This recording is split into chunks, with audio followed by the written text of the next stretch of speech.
Namaste and very hearty welcome to all of you. This Thursday Satsang with the blessings of Sri Dadaji and all the masters of Guru Mandala, Sri Mahavatar Babaji, Sri Dada Gawand and all the masters. They are inspiring to go deeper into the consciousness and look into the real purpose of our being in this human form. Why have we come into this human body and what we are looking for? Are we moving towards it or are we going astray and going into the bylanes somewhere? For that, this satsang has started. Thursday satsang has started. So let us begin the session by taking the blessings of the masters with Guru Vandana prayers. Whenever we pray to the masters, it aligns us to the purpose of connecting to them. Breath is the first Guru. Whatever emotional turbulences are going, accordingly the breath tells how is your inner state. Breath, the bridge between body and mind. So to stabilize body and mind, give loving attention to the breath. And as we give loving attention to the breath starts stabilizing. With the inhalation, go within. That is the first step of knowing ourself. With the inhalation, go within.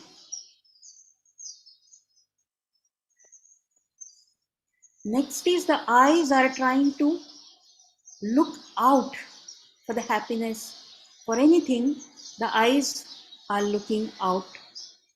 So the attention is outward. Turn this gaze inward. That is the second step. With inhalation, go in and turn the gaze inward. And the third thing is upward. Let this energy be not wasted into the lower chakras. Let it scan from the upper chakra and with awareness keep the watch on all the 7 chakras. So inhale, look inward and upward and scan the chakras in the spine from behind. Let the awareness be rooted at the top and let the observation be from the back of the spine.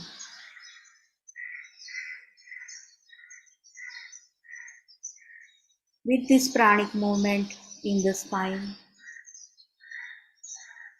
we come to a state where the inner starts getting stabilized and the mind does not want to go out anymore.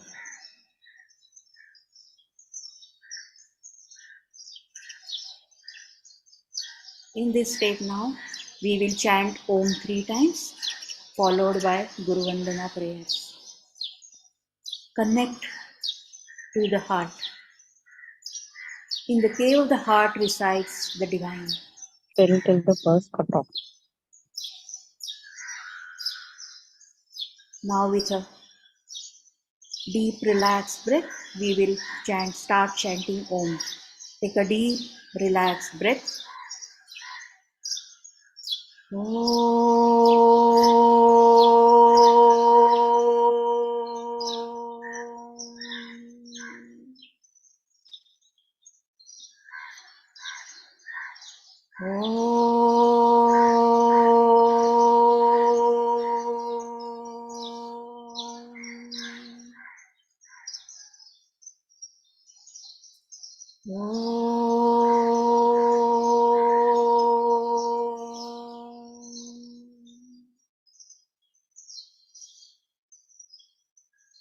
अखण्डमण्डलाकारं व्याप्तं येन चराचरं तत्पदं दर्शितं येन तस्मै श्री गुरवे नमः। अज्ञानतिमिरान्धस्य ज्ञानाञ्जनशलाकया चक्षुरुन्मिलितं येन तस्मै श्री गुरवे नमः।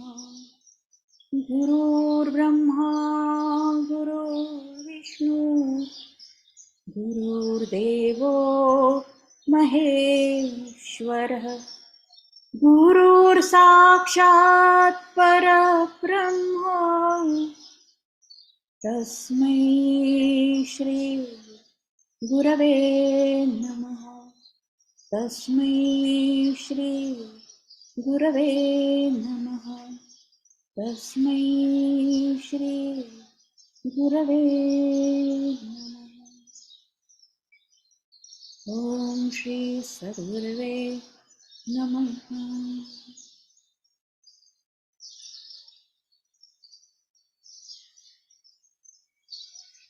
By silencing the mind with these prayers and bringing them to the lotus feet of the Masters, let us get into the session today. Why did we chant the prayer, and why Dadaji used to say, Dadaji or Krishnamurti, they never prescribed or they never liked these prayers.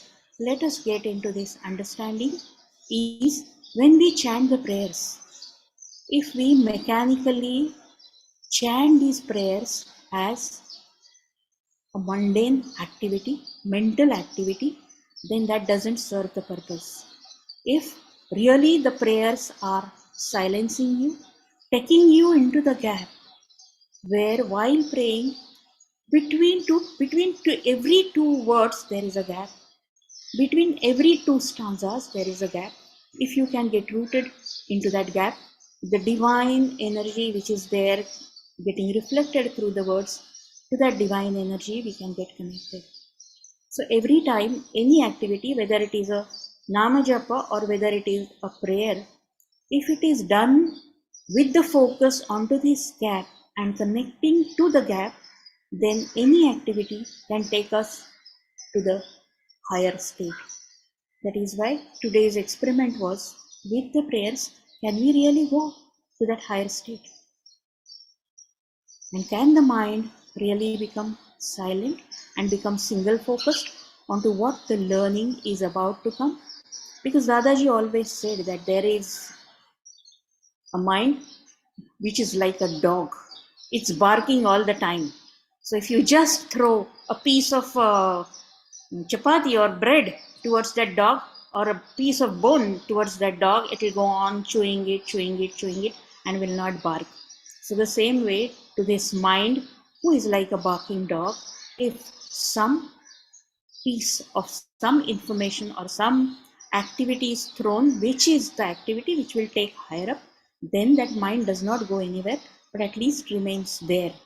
So that is one thing. Another thing is, Ramana Maharshi also said this, a wonderful incident is narrated about Ramana Maharshi, that he said that mind is like a bull and it always wants to go into the cultivated farms of others. Naturally, if I have cultivated my garden and somebody else's bull comes into my garden and starts eating whatever is cultivated, I'll give a whack, right? Or if I go into somebody else's garden and start grazing into their garden, I will get a whack. Similarly, mind, when does not have any activity, it will start seeing who's that person, what is he doing, oh, they look like this. So this mind is going and starting to graze into the cultivated fields of others. And then we start giving undue advices to people. Oh, you're doing it this way, this is not right. What is this? This is an undue advice given to others, because the bull of mind has entered into the cultivated field of others. And if that is so, then if the insult or humiliation comes, why is it coming? It's a whack which that bull is getting by going into that cultivated field and starting to graze there. This should not happen. The awareness should come that is the mind really silent? Is the mind really single focused, single pointed, focused? And is it inward? Or is it trying to run out in order to search what it looks for? So that is why if the mind has to become silent, if the ego annihilation has to happen, the first and foremost thing is training this mind to sit at one place and slowly in the stable of our consciousness give something to eat so that it will not go out and start eating there. And what do you give? That's what Ramana Maharshi said. Give the grass of who am I? If the mind starts its activity, who am I? Give this grass and let it graze inside your own consciousness. Don't allow it to go out. So with this now, we will get into our session by understanding the fundamental purpose of Thursday Satsangs. I will invite Guruji now to take over the further proceedings.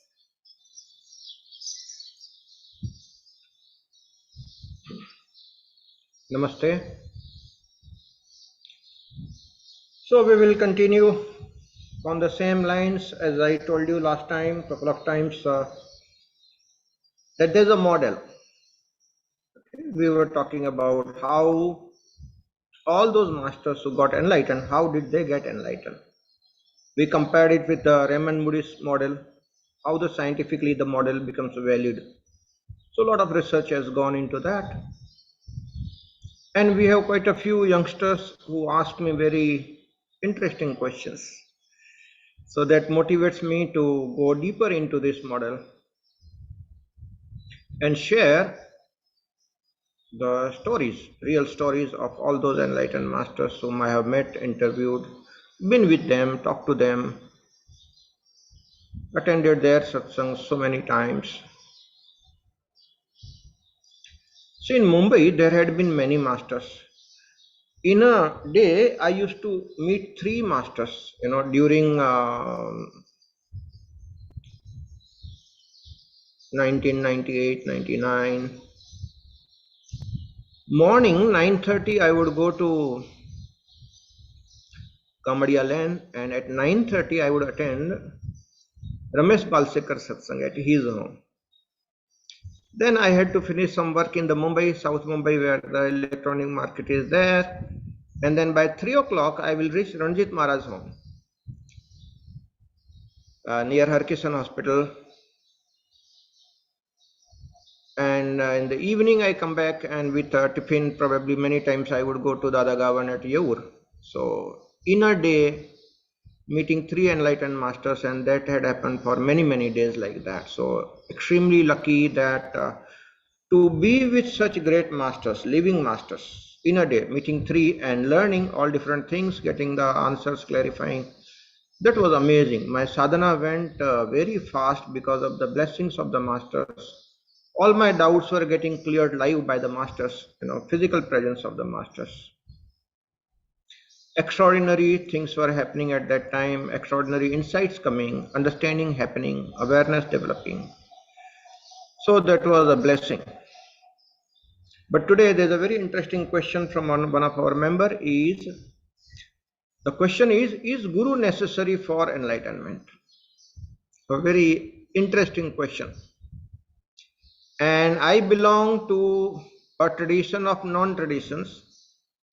Let me clarify what is the tradition of non-tradition. Jiddu Krishnamurti never believed in tradition. Okay, my master Sri Dada Gavan used to listen to him. And he got tremendous help from Krishnamurti as a guru.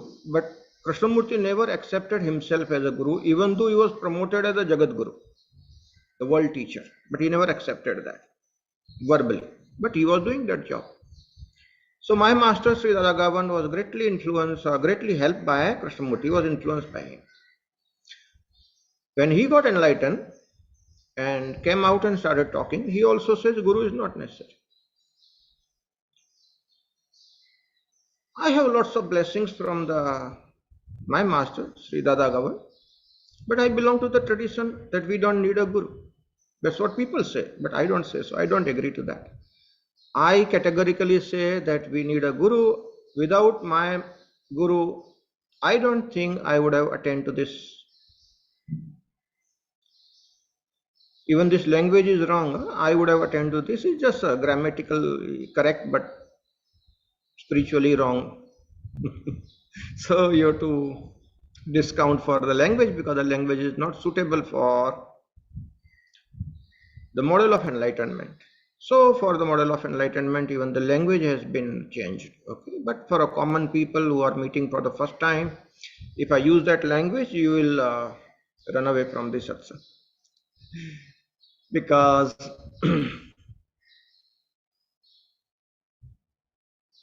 all our language is based on I. See, most of our sentences begin with I, and that I has to go. That is the very fundamental of enlightenment.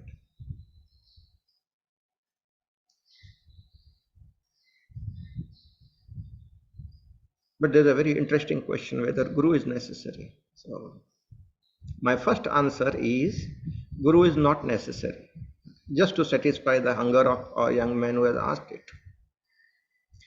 And I'm going to give you the example. There was this contractor, who was making jetty.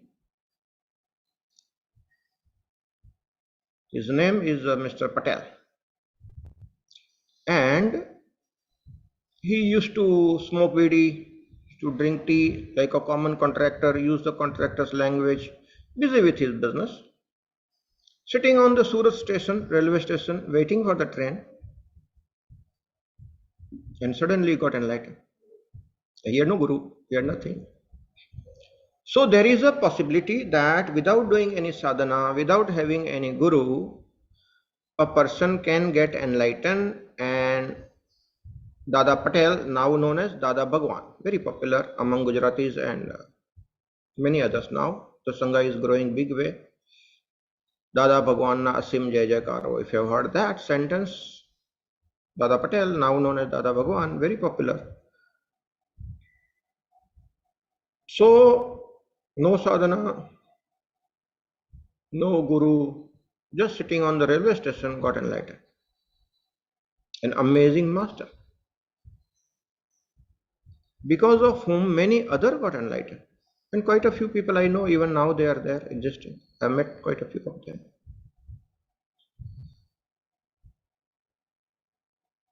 So, Krishnamurti also said that you don't need a guru.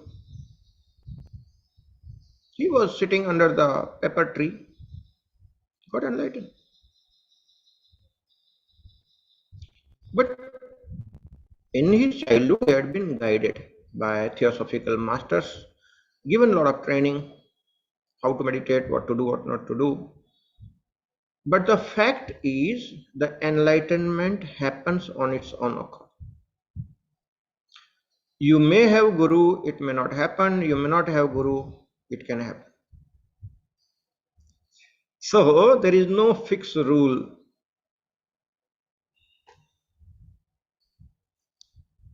It can happen. Dada Bhagwan himself says that maybe it was his past life sadhana. He was so ripe and ready. It had to happen. You see. Osho Rajneesh also, he had been meditating in the previous lifetime, would have attained, but he died. And then in this lifetime, first 21 years, he meditated and got enlightened. So, when the enlightenment is happening without the guru, let's understand the phenomena that it is happening on the power of the past birth sadhana. Someone who has done so much of sadhana that is very close to the enlightenment, and somehow the body did not support and person died, then in the next lifetime, without much of the trouble, when the right time comes, the enlightenment simply happens, because it is based on the past life sadhana. So very, very high caliber seekers, who have just reached the door and left the body, then those people in the next lifetime, without much of the effort, they attain to it. those people, they don't need a guru. But they had a guru in the previous lifetime. Many lifetimes they worked, they were guided, and that's how somehow they reached that point. But because they died, so next lifetime it became easier for them to attend to that, and guru was not necessary. But for a common man like me, I personally feel that guru is very much necessary to guide, because millions of people right now on the planet Earth are wasting their time and efforts and energy because they don't know how to go ahead, because there's no model which is guiding. There's no clarity anywhere how to walk the path, how the spiritual evolution happens faster. And you see, one needs to talk in a scientific term, because the modern youngsters, they don't believe in something which is non-scientific. So the best thing is, here everybody believes in science, and those who don't believe in science, they become the laughing stock. You see, for example, if somebody says that my holy book says that the earth is not round like a ball, it's like round like a chapati. Your holy book can say anything, but scientists will laugh at you. If somebody says that I don't believe in gravitational force, well, gravitational force does not care whether you believe it in or not. If you jump from the second floor, you will go down. Gravity will take care of you, and it doesn't need your belief system. Understand this. So, holy books can tell lots of things, because there are too many holy books. So there are too many followers of the holy books, and there is too much of confusion.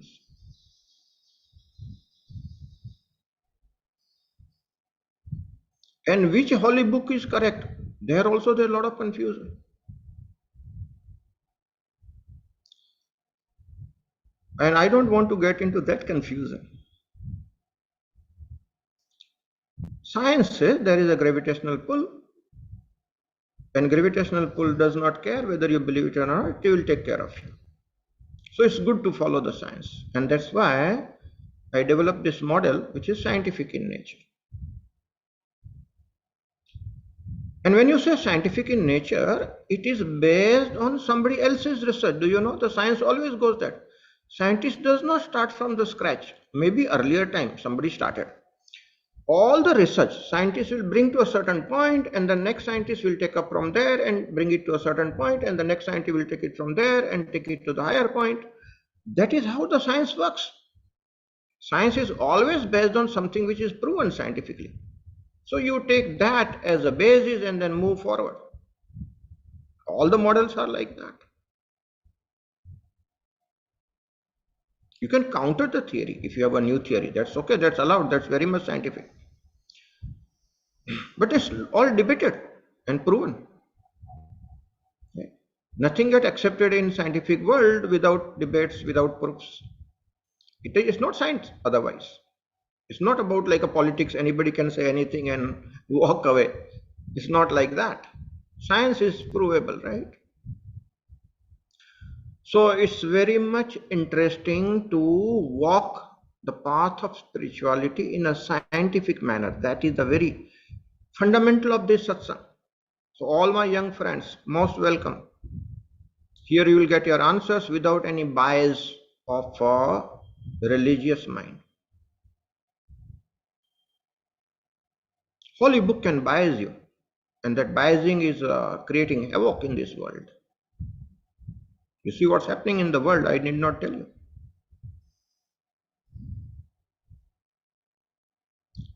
So I don't want to get into that. I want to tell you something very interesting.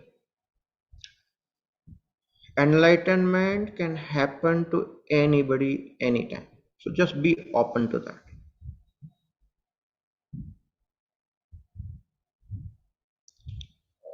Everybody has to be. But today we are going to learn how it can happen in this very lifetime. Okay? One of my very pet subject, loved subject, very interesting subject is how to make this lifetime the last lifetime. Most of the time I'm talking on this subject. It's my passion. And many of our Sangha members have been benefited because of this. So all the spiritual seekers who are really serious, very genuine, very honest in their search, Vasudha is asking, if we are doing sadhana in this life but we don't get enlightened, is it that we get same Manushya Janma next? Vasudha, why do you want to go for the next lifetime? Here we are discussing how to make this lifetime the last lifetime. How many lifetimes will you go on postponing? Somewhere you have to put it a full stop. Let us commit that we make this lifetime the last lifetime. You don't know next lifetime whether you may get the Manusya Janma or not. Of course, evolved consciousness cannot get into the animal body. Let's understand there's a rule, there's a science. But let me tell you, what is the thought, last thought and feeling with which you leave your body will decide whether you get the Manusya Janma or not. And based on the scientific fact, let me quote from the interview from Sant Amitabh Ji. During the interview, he mentioned that in the previous lifetime, this is the story of Sant Amitabh. In his previous lifetime, he was meditating on the seashore and somebody came and killed him by cutting his throat. And he felt so enraged and he had all the ill feeling toward the person who was doing that. And in the next lifetime, he was born in the goat's body. Goat, बकरे के body में जन्म हुआ उनका. And he completed that, and after that he came back into the human body, and that is Sant Amitabh. This is written. It's a recorded fact coming from an enlightened master. So which body you will get next lifetime depends on the death moment. What kind of thoughts and feelings you are having at the moment of death, that is the root, that is the seed that will decide your next lifetime. But I'm not promoting all that. I'm not for that. I just answered Vasudha's question. I'm telling you something different. What is that different? Why not we make this lifetime the last lifetime? Forget about next lifetime. Let's put a full stop right here. And how do we do that? That is the most important satsang. All the youngsters are also interested in this. They want some scientific understanding of how do we make this lifetime the last lifetime. So there is a model, and that's exactly what I'm here for. In fact, this satsang started for that. Okay. There are lots of questions coming in from many youngsters. Many young members have joined Om-Prem Sangha recently from world over. And they are very, very inquisitive about all these things. So I thought it would be nice to start Thursday satsang again. We continued this satsang offline 18 years without missing a single Thursday. And thousands of people got benefited. I traveled physically to 20 different countries and roughly 300,000 people we could meet and discuss with them about this. So that's a fantastic work that happened, and it continues. We can do it better online because there is no end to the number of people who can see these recorded videos and understand this. And even if this body is gone, the videos will be still helpful to the humanity who are interested. So let's come back. How do we make this lifetime the last lifetime? Let's understand the science, very fundamental. Why people are seeking and searching and not growing on the path of spirituality? Because their personal energetic vibrational frequency is low. That is the first fundamental reason. Personal energetic vibrational frequency is called PEVF. That is the term coined by me. in a very scientific manner because that is part of my research area. PEVF. If you Google what is PEVF, Prem Nirmal's article will come. There is the only person talking about this, there is nobody else, because this is my research work. My research work is based on PEVF. For last so many years, I had been working on this subject, and I understood that's one of the most fundamental criteria for the human evolution. Why people are not progressing on the path of spirituality? Because their PVF is low. They are not doing anything to increase that, so they cannot grow spiritually. Spiritual growth is defined in terms of increasing your PVF. That has to be absolutely clear scientifically. So what is it? And how do we do it? That's the first step. Have you ever seen any enlightened master dumb and docile? I met hundreds of them all over the world. Let me tell you, they are not only in India, they are in the other countries also. Eckhart Tolle is a very popular one in US. You can meet him, he's available. You know, one of our boy asking, I want to meet all the enlightened masters, but I'm in USA. He thought that enlightened masters are only in Himalaya. No, Himalaya, there are many. But there are all over the world. You may not be knowing, but Eckhart Tolle is quite popular in US. Okay, those who are in US, you can go and meet him. He is talking. I have met him personally when he came to India. He organized a big talk. He gave a wonderful talk. Amazing person. His energy, I felt, was similar to Jiddu Krishnamurti or Dada Gavan or Imlatai Thakar. All enlightened masters have the same energy. Little test here and there differs, but they talk a different language. Their accent may be different because they come from a different tradition. But if you test the waters of the ocean, the test will be the same. Anyone who has tested the truth, you will find the same fragrance, same taste there. All the great masters that the world has seen had been vibrating at high frequency. Their PF had been high. That's the very fundamental. Somebody is very dumb and docile, Susti Mejira, why am I not getting enlightened? Forget it. You can't do anything. Your PF is too low. You can't even think of it. And that's the trouble. See, all our camps, day 1, day 2, day 3, I pump in a lot of energy. The whole idea is the whole lot has to vibrate high. The moment you start vibrating high, the breakthrough start coming. It's easy. Breakthrough is not difficult, my dear friends. Increasing the frequency is the main point, and even that is not difficult. There are few fundamentals. If you follow, automatically your PF will increase. It's not a difficult job. You see, in one of the camp, all our members, we ganged up together and we decided we must write a book on this, how to increase your PVF. So we had a lot of group discussions, step by step, dimension by dimension. We started jotting down, a lot of work was done. And then Guruma edited the whole thing and put it into proper perspective, and we made an e-book based on all the research work that we have done and all the discussion that has happened and what people have done. Actual stories, how they have increased their PVF. Very well documented, statistically confirmed data, how to increase your PVF in all the 7 dimensions. Very beautifully compiled book. So anybody who focuses on increasing one's own vibratory frequency, personal energetic vibrational frequency, will gain certain breakthrough at certain frequency. And this research I started based on the very fundamental research done by Dr. David Hawkins, which is now accepted in the form of logarithmic scale of consciousness. He became quite popular with his book Power versus Force, and even now people are working on it. New frequencies are coming up and the research work is going on.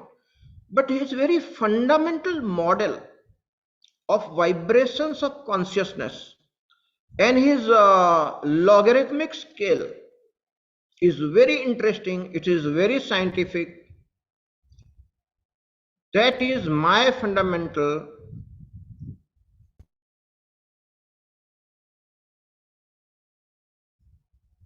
and we move further based on that.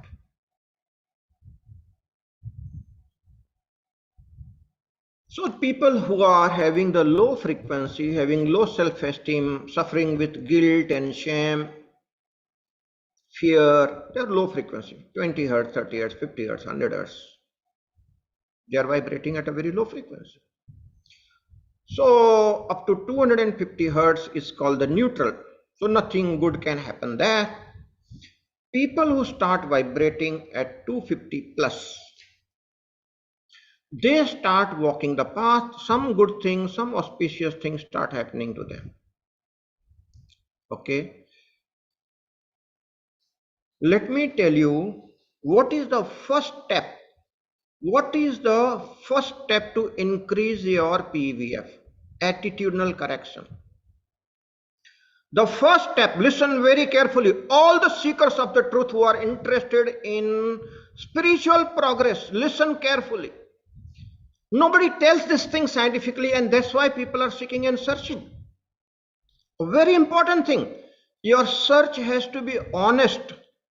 You must be willing to listen and learn. That is the first fundamental. You are in your own ideas. You don't want to come out of those ideas. That's why you are there where you are. You are not willing to listen. You are not willing to change. And you are seeking enlightenment. How is it possible? The first fundamental step is listen, learn, be sincere about your sadhana. Do. After learning, do. That is sadhana. Then your PVF will change and things will start happening.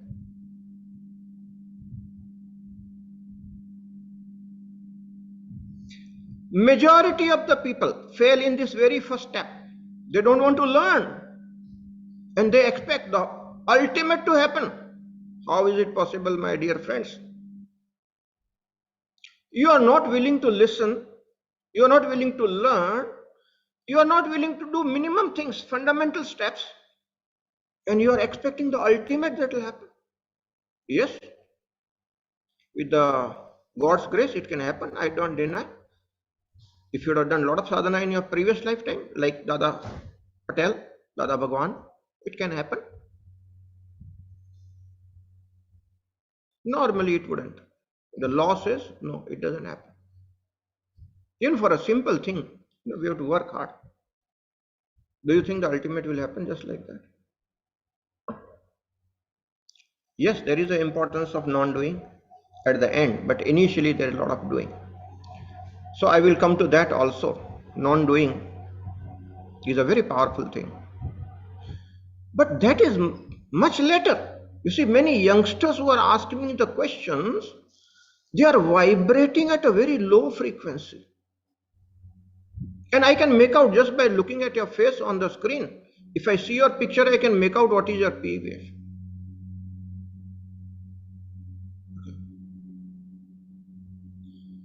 You can see this body is not well for last 7, 8 days, 10 days. But I don't associate with my body. My vibrations are still high. It has nothing to do with the body.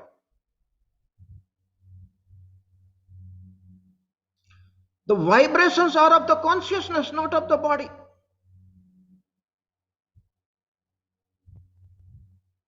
Ramakrishna was suffering with cancer, so also Ramana. But you listen to their talks. Absolutely amazing. Last moment. Jiddu Krishnamurti was suffering with the cancer. Listen to his last talk, you'll understand. Vibrations of the body is a different thing. Vibration of the consciousness is a totally different thing. Nothing to do with the body.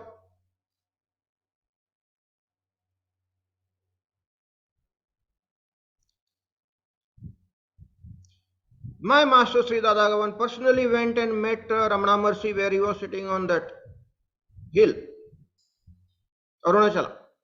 And he narrated his story. I met Ramana. I was so keen.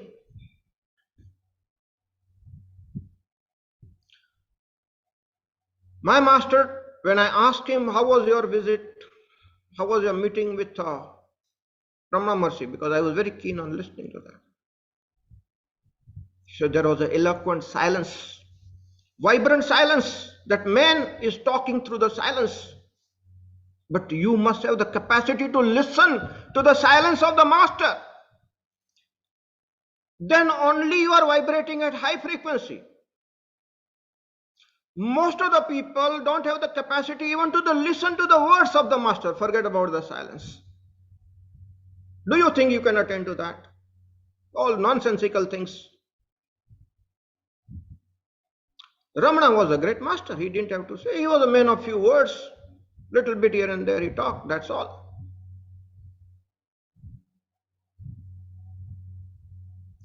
But today there is so much of noise and you are getting so much of inputs on the social media and all sorts of media, and your mind is so much cluttered. And somewhere this thought of spiritual progress is also there. Most of the time lost into your worldly matters. You don't have any focus on anything and you desire so many things. Nothing can happen. This very fundamental that your mind is scattered, too many desires, no focus, which means you are vibrating at a very, very low frequency, my dear friends. Nothing auspicious, nothing good can happen there. So what is the solution? Listen carefully, start learning, must doing sadhana, do, learn and do. And then increase your PVF. When your vibratory rate comes up, you will start understanding. Whatever frequency you are vibrating, those frequencies will make you available to those facts which are available at that frequency. Nothing higher, nothing lower. Every frequency will help you learn certain things. This is the most fundamental of my own research. You get that which is vibrating at the same frequency as that of yours. If you are vibrating at 250 hertz, which means what? You are not vibrating at 250. This is, see, understand what the fundamental of logarithmic scale. 1 into 10 raised to 250.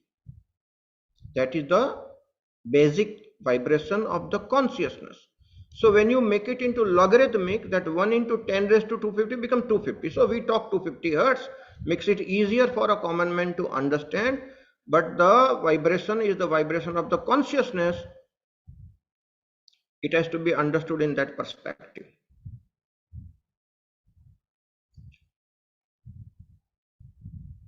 So if your focus is not there and you have too many desires and your mind has got too many thoughts, irrelevant thoughts, guaranteedly you are vibrating at a very, very low frequency and you cannot manifest anything in your life. Nothing great can happen at that level. When you start learning, doing certain things, increasing your vibratory rate, PVF, and you start vibrating high, slowly, whatever frequency you are vibrating at, you will start receiving the knowledge available at that frequency, and that will enrich your life. And if you continue the process, you will go a little higher, at little more higher, new insights, new understanding, new awareness, and slowly you'll going up and up and up. When you reach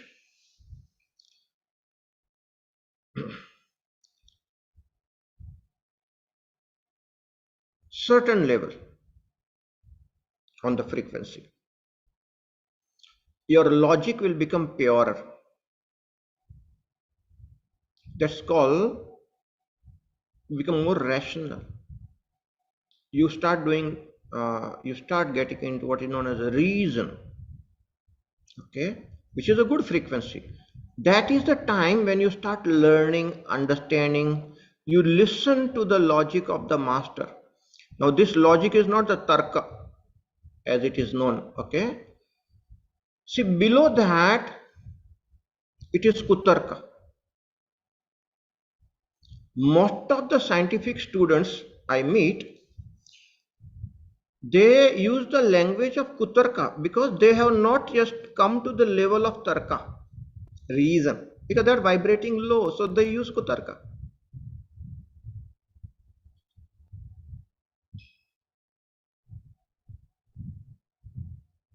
See, what is the kutarka? Just last week, young man suffering badly because he was doing all sorts of nonsensical thing with his body. He asked me the question, if Bhagwan Shiv can take intoxicants, he is known as Bhagwan, and if I take the same thing, you call me druggist. What is the logic? I said, you have the great logic. You compare yourself with Bhagwan Shiv. Many people do that. So this is called kutarka, which means what? These people are vibrating below 300 hertz. They have still not entered the world of logic or reason. Most of the scientific people I meet are still in the region of kutarka, wrong logic. When you vibrate at certain frequency, you enter the logic. And that logic continues up to 499 hertz. And let me tell you, with that logic, nothing auspicious in the spiritual world can happen. That logic is good, it will help you grow. But nothing auspicious will happen. And that continues up to 499 hertz. From 499 hertz to 500 hertz, just 1 hertz difference, and there's a quantum jump. See, what we say logic is basically a left brain activity. All people who are educated, they use the left brain, they use the logic, and this logic is overgrown, their mind is overgrown. Instead of helping person to grow spiritually, this overgrown mind has become a burden. Too much of information has become a burden on the head of the modern man. Google Guru is sitting on the head all the time. There's no freedom whatsoever from the information. And even if you get the information, that information does not bring about the transformation. And you are weighed down with all this nonsense. And you still continue with your logic. And you want to promote your logic. And you want to talk with your logic. Nothing auspicious can happen as far as the spirituality is concerned. The left brain logic has to keep quiet if you are seriously interested in spiritual path. Keep quiet. Somewhere the journey, the sincere spiritual journey is called 1 foot journey. You know what is 1 foot? This is 1 foot. एक हाथ की journey बोलते हैं. एक हाथ कहते हैं ना, 1 foot. And that journey is from head to heart. Roughly 1 foot distance from here to heart. Head to heart. You see, all those people who are living in the head with all their logic and the rational, okay, you're all in the head. Nothing auspicious can happen there. The journey is from head to heart. Relax your mind. Don't worry too much. Meditate. Don't fall prey to your logic. The third grade logic. Anyway, it will not do any good job to you. Relax, let your energy come to your heart. Then that jump will happen, scientific jump. What is that? 499 hertz to 500 hertz. 500 hertz plus is a love. You will take that quantum jump from logic to love, from 499 to 500 hertz. And if you don't understand what I'm telling you, people will laugh at you because the whole world scientifically accepts this thing. These are well known, discussed into the scientific conferences, there are books. It's like you don't believe in gravity, people will laugh at you, gravity will still take care of you. Many youngsters, they say, oh, I don't believe this thing. You don't know anything, you have not studied anything. That's why you don't believe. This is the kutarka, logic of a young man, non-scientific.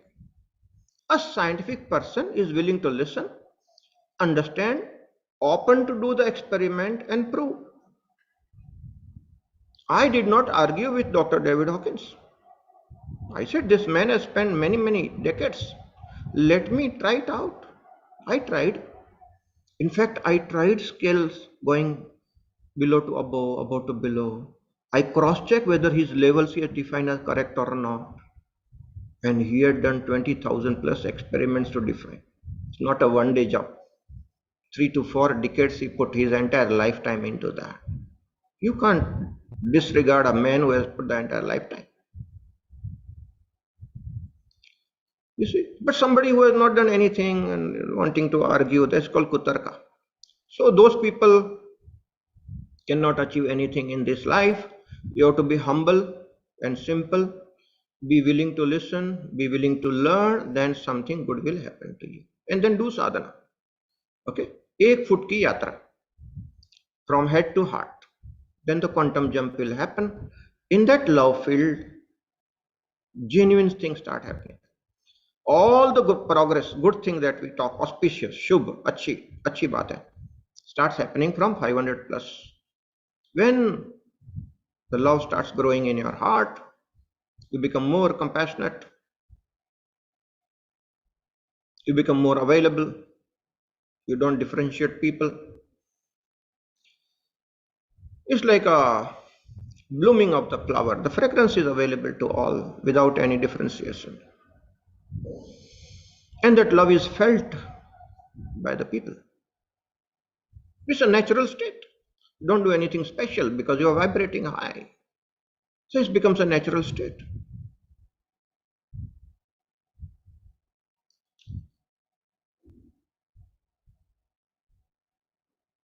From there onwards, at 540 hertz, it becomes unconditional. 500 is plus is love. Love becomes unconditional at 540. Joy. 600, it becomes peace. 700, it becomes enlightenment. All those people who are seeking and searching, 100% guaranteed, scientifically proven answer. If you are vibrating at 700 plus, you enter the enlightened zone. You see, when in 2008, 2009, I had my first round the world, I met lots of scientific people and there was so much of challenging. 100 plus scientists were there in Sultan Qaboos University. And it was an open meeting. And scientists challenged me, can you prove the state of non-thinking in laboratory? A very, very challenging question. Can you prove the state of non-thinking in the laboratory? So I asked them, do you have a machinery that can read the mind, that can define the mind? And he said, yes. And there was a big bulb on moment for me. I said, if you have the machinery, then I'm ready even right now to come to your laboratory and show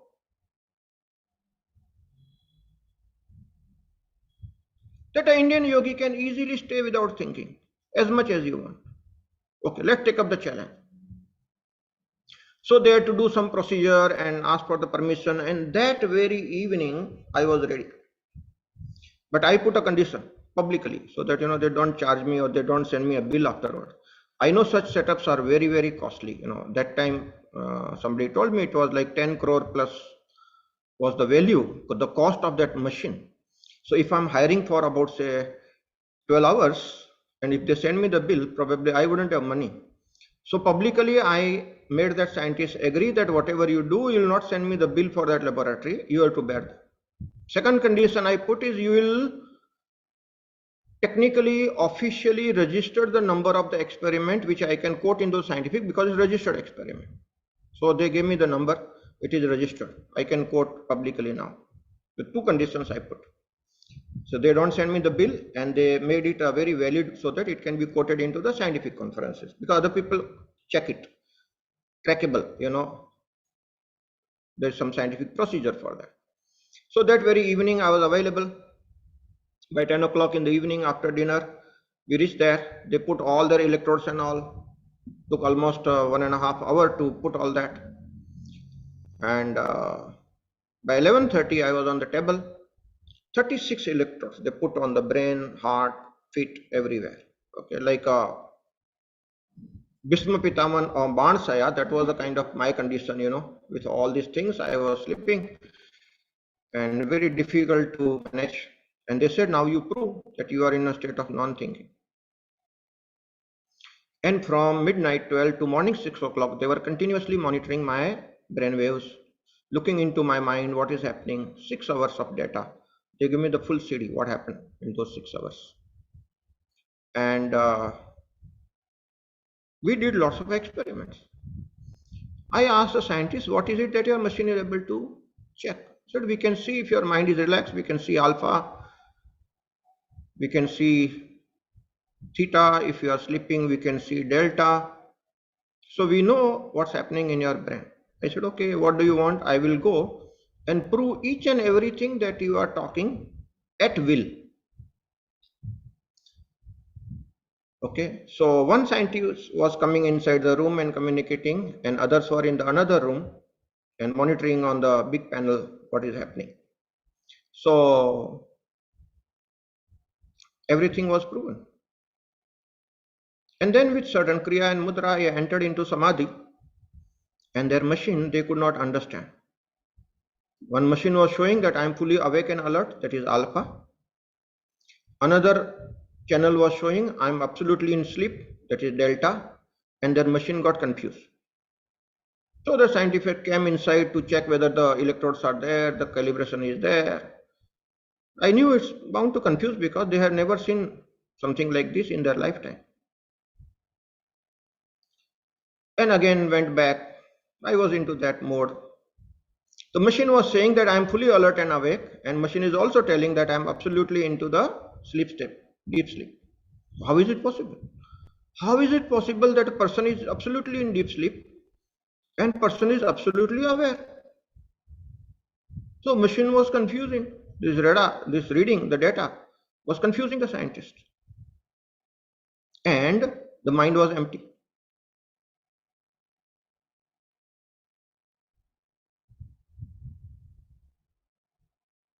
First time probably laboratory proven, registered experiment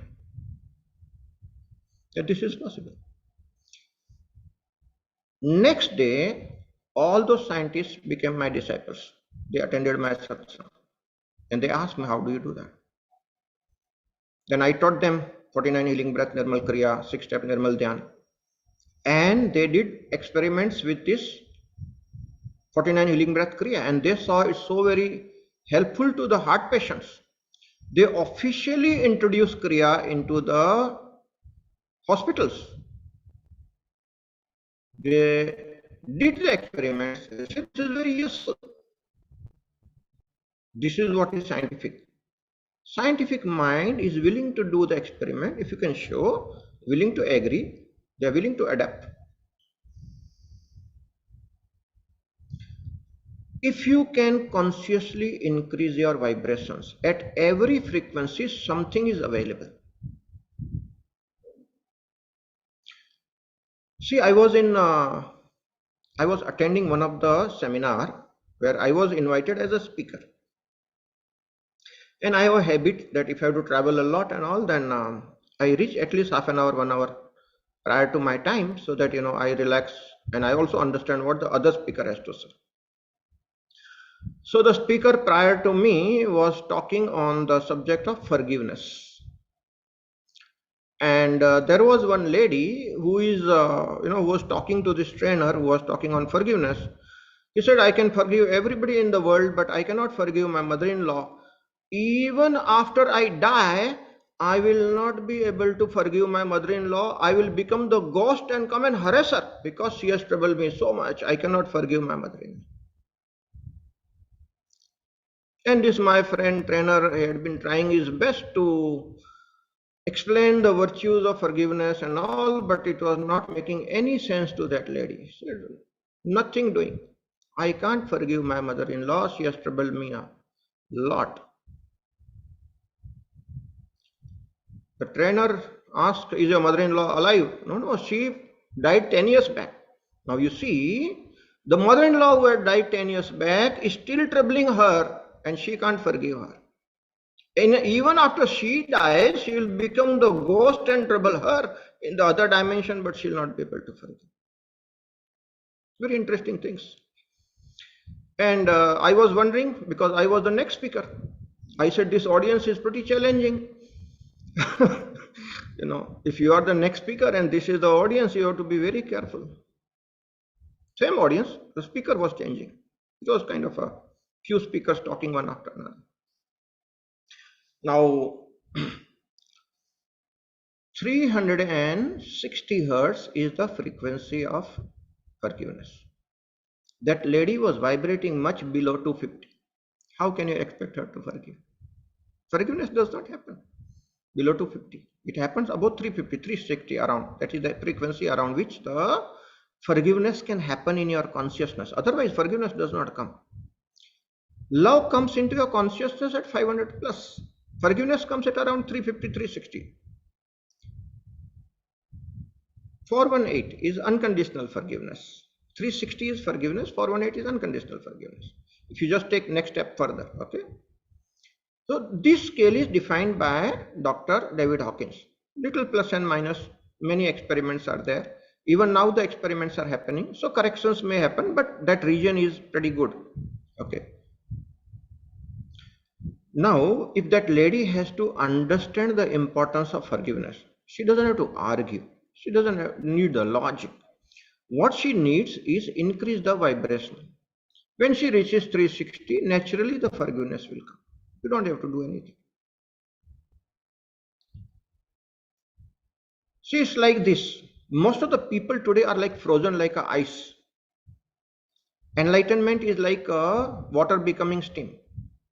Sadhana is all about tapas, heating.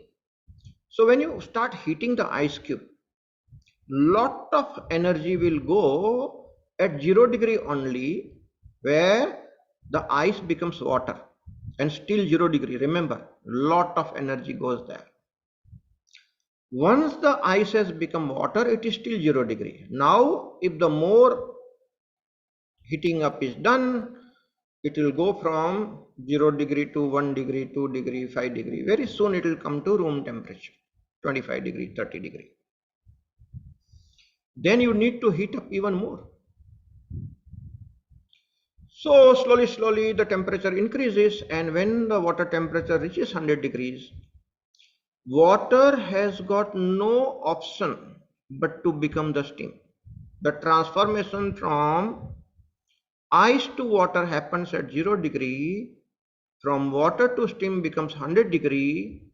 Water has got no choice. It is the natural principle. Similar to that, when you start vibrating at 700 plus, enlightenment happens, you have got no choice. What choice you have is increase your vibratory rate. Whatever has to happen will happen for sure. Maybe in that unknown moment when that Dada Patel, Dada Bhagwan was sitting at Surat station, railway station, waiting for the train, maybe he touched that 700 naturally in a relaxed manner, and enlightenment happened to him. So my dear friends, it's all the matter of increasing your PVF. That's the most fundamental aspect of spiritual sadhana. All right. So I've completed my one thing. We'll continue on the same line next time. I'll just look into your questions. I answered Vasudha's question. After that, before that, Kushagra Bhardwaj asked, I read your book on ascension.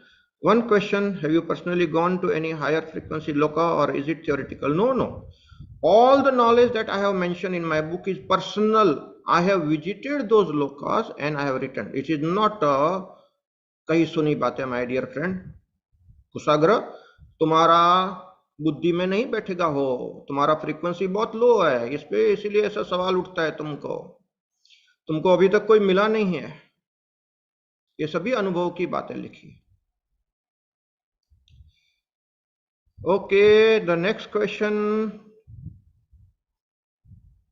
Ram is asking, kindly can you suggest some people who are realized in USA that I can visit? You mentioned that name Eckhart Tolle. At least I mentioned one, you go and visit. So wanting, oh, give me more, give me more. Baba, go and meet one, at least I know. You can find out other. I don't have any directory of these people. You see, this attitude, Ram, you cannot attend anything. तुमने पूछा, I told you somebody is there. I met him. I know personally Eckhart, okay? There may be many more, I don't know. There is no monopoly of India on anything. Let's understand this. At least not on enlightenment. No country has any monopoly on any of these things. You are interested in going out and out. There are enlightened masters there, but enlightenment cannot happen. For that, you have to go inside. Look into your own attitudes. Wanting more. So go and meet one, at least I told you I know him. There may be many more, I don't know. So I don't tell those names unless I meet them and know them. Okay. All my knowledge has come by personally meeting masters. I don't believe in some idhar udhar ki baatein, kahi suni baatein, I don't believe in those things. I believe in my true knowledge which comes from meeting the people.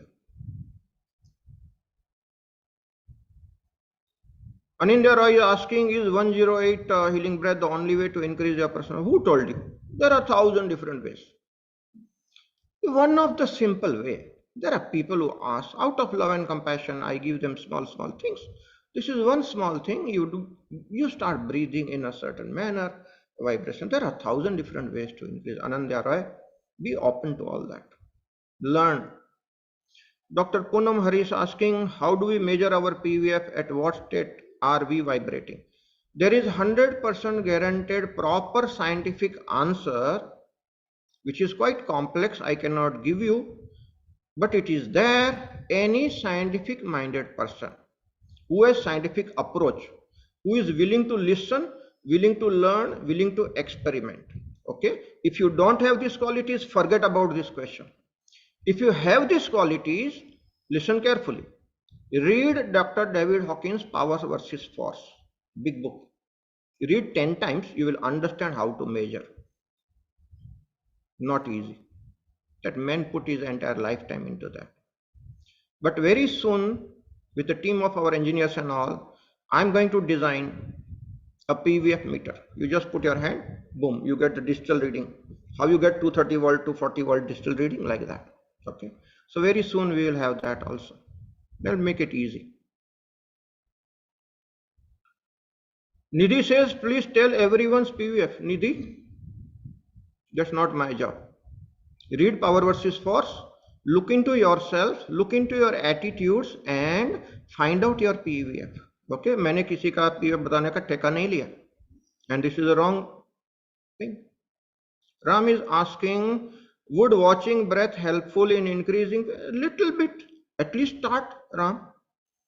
Instead of hankering here and there and exciting your mind for no reason, the real spiritual seeker will sit quietly and observe the breath and observe the thoughts, and for sure your PVF will increase. All right, so that completes all the question. Guruma, see if anything is there on the Can I ask a question? YouTube. No live question. Just put it in chat box.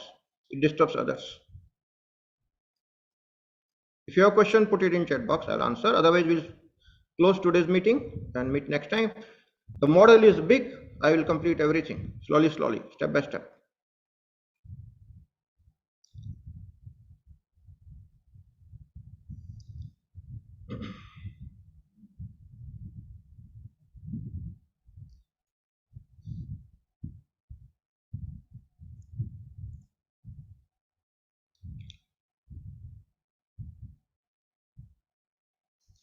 Okay, by the time the question comes in the chat box, all the seekers of truth, listen carefully.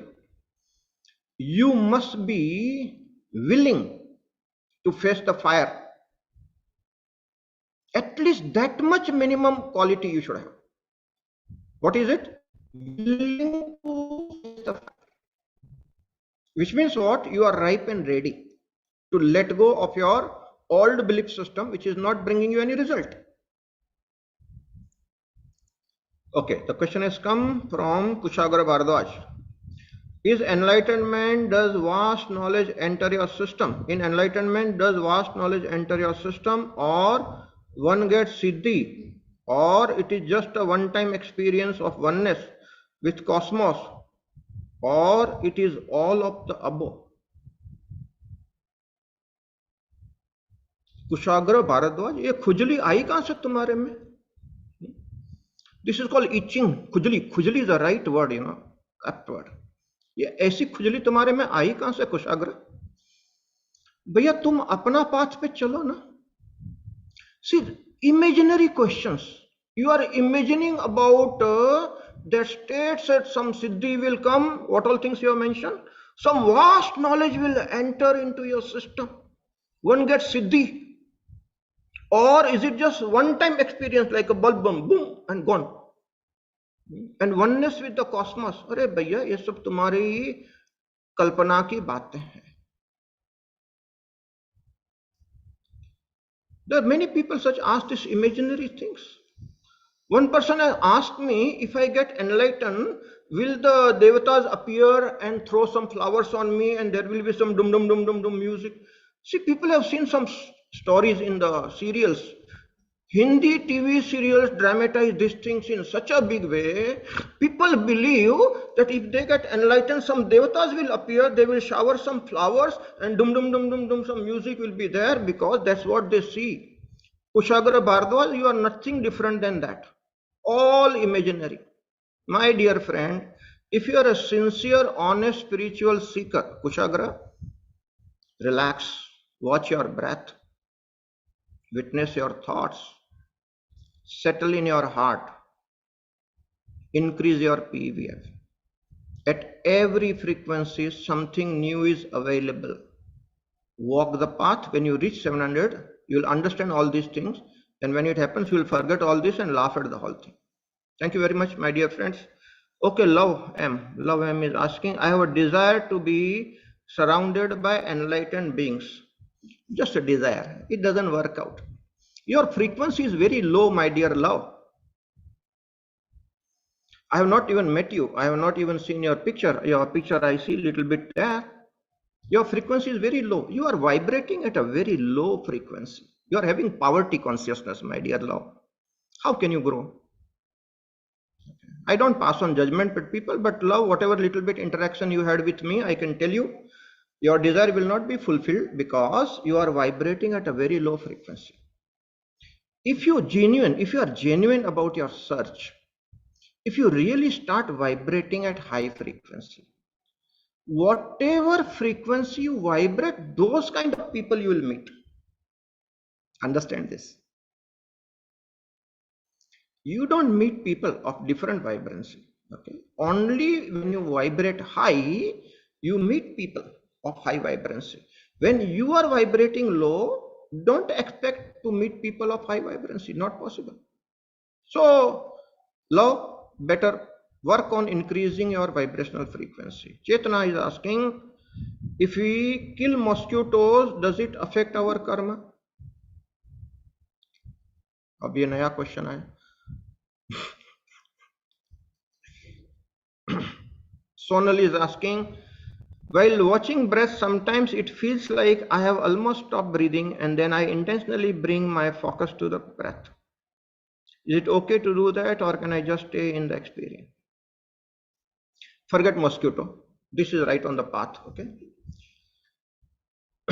No, but how can I duck a question, you see? It's my record. Never in my lifetime I have ducked a question. Mosquitoes are very much the plan of the God for your enlightenment. Listen carefully. Mosquitoes are the great part designed by God for your enlightenment. When you think you are meditating and you fall asleep and the God sends mosquito, and you wake up. Fantastic. So, my dear Chetana, don't be so angry with mosquito. They are your friends. They want you to be enlightened. Why are you thinking of killing them? Be friendly. Show some compassion on the mosquitoes. So I keep my standards high. I don't duck a question. But Sonal, your question I need to elaborate. If you watch your breath, slowly, slowly, as if you are not breathing, just stay there. Don't be afraid of that. That's a very auspicious moment. We call it as a Kevali Kumbhak in Kriya Yoga. Just be there. Don't be worried. See, we are biased that we need to think all the time. No. Yogis can stay in the body without breathing. The breath happens from the medulla behind. Your pranic body will be still active and physical body will not die. So stay there. That is a very auspicious thing. Some new breakthrough will happen. If you can continue the practice, you are on the verge of a breakthrough. Sonal, all my good wishes are with you. Great confidence, go deeper. Something amazing waiting for you. Sarans Pathak asking, I have got experience for 5 seconds. It was bliss, but again became normal. How can I be in the same bliss state? Just by increasing your vibratory rate. Luck by chance you entered that for 5 seconds and you came down. But if you understand how it happened for the first time, it happened to anybody. Okay. Increase your vibratory rate and you will get into the same state again.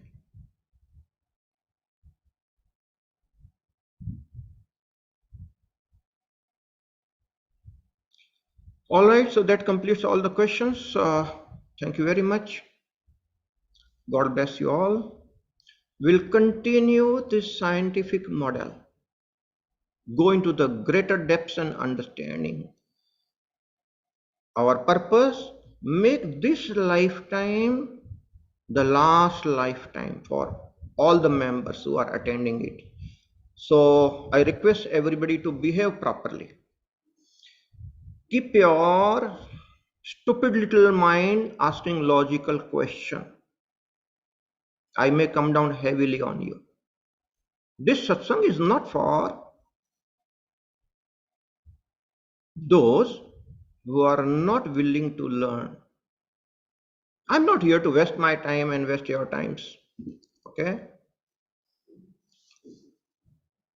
It's a life on fire, my dear friends. This is not the ordinary state where you can ask the stupid questions. Your mind will not survive in this fire. You will be burnt. If you are not willing to face the fire, better don't attend. It's not for you. But if you are a genuine seeker, if you are an honest seeker of truth, come and talk. Once I complete the model, we are going to change the model. There will be a hot seat. One of you can come and occupy the hot seat. You will be highlighted and we'll have a dialogue. Wait for a while. Let me create enough background. You will see actual enlightenment happening right here on the screen, no matter where you are in the world. Let's use the technology for the right reasons, but change your attitudes. Vibrate high, and you will see the miracles happening. Thank you very much. Wonderful energy. Will end this satsang with a Shanti Path. Over to Guru.